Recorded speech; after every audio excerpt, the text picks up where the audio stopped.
Hello friends, welcome back to my channel. নমস্কার বন্ধুরা, আজকের মেনু স্পেশাল গ্রেভি চিকেন বানানোর জন্য প্রথমে একটা মিক্সার গ্রাইন্ডারে পেঁয়াজ কুচি, আদা কুচি, রসুন কুচি দিয়ে ভালো করে পেস্ট করে নিলাম।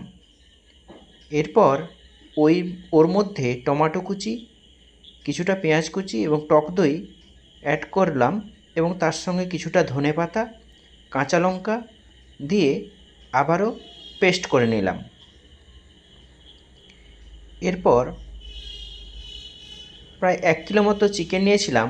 এর মধ্যে নুন কিছুটা মাখিয়ে ওর মধ্যে ওই মিশ্রণটা ভালো করে মাখিয়ে প্রায় 30 থেকে 35 মিনিট মতো রেখে দিয়েছিলাম। এরপর একটা কড়াইতে তেল গরম করে গোটা গরম মশলা, শুকনো লঙ্কা, তেজপাতা, জিরে, লবঙ্গ, দারুচিনি এগুলো দেওয়ার পর ওই মেরিনেট করা চিকেনটা আমি কড়াইতে দিয়ে দিলাম। কড়াইতে সমস্ত চিকেনটা ভালোভাবে দিয়ে দেব। সমস্ত চিকেনটা দেওয়া হয়ে গেলে ওর মধ্যে কিছুটা পরিমাণ গরম মশলা অ্যাড করব। নাড়াচাড়া করতে থাকব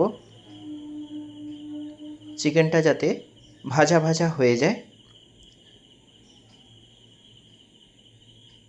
গ্যাসের ফ্লেমটা হাই থাকবে।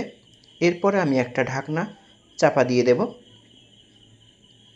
কিছুক্ষণ পর ঢাকনা খুলে আবার চিকেনটা ভালোভাবে নেড়ে চেড়ে নেব।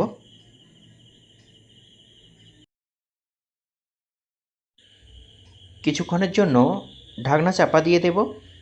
ঢাকনা খুলে দেখব চিকেন থেকে অনেকটা জল বেরিয়ে গেছে। এরপর আমি ভালো করে আরও কষতে থাকব যাতে চিকেনটার জলটা প্রায় শুকিয়ে যায়। জলটা শুকিয়ে এলে কিছুক্ষণ পরে ওর মধ্যে আমি কাজু, পোস্ত, চালমগজ একসঙ্গে বেটে রেখেছিলাম, সেটা ওর মধ্যে দিয়ে দেব। দিয়ে ভালো করে নাড়াচাড়া করতে থাকব যাতে মাংসের মধ্যে পুরোটা মিশে যায়। ভালোভাবে মিশে যাওয়ার পর ওর মধ্যে আমি ওই মিক্সের জলটা দিয়ে দেব, যেটায় কাজু, পোস্ত, চালমগজ বেটেছিলাম। ওই জলটা ওই চিকেনের মধ্যে দিয়ে দেব। দিয়ে আবারও ভালো করে কষতে থাকব।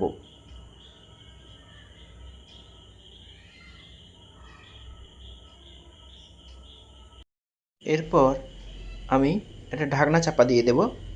কিছুক্ষণ পর ঢাকনা খুলে দেখব আমার চিকেনটা প্রায় সেদ্ধ হয়ে এসছে। চিকেনটা রেডি হয়ে গেছে। স্পেশাল গ্রেভি চিকেন তৈরি। ভাত বা রুটির সঙ্গে পরিবেশন করবেন, ভালো লাগবে। বাড়িতে অবশ্যই একবার ট্রাই করবেন। শেয়ার এবং সাবস্ক্রাইব করবেন।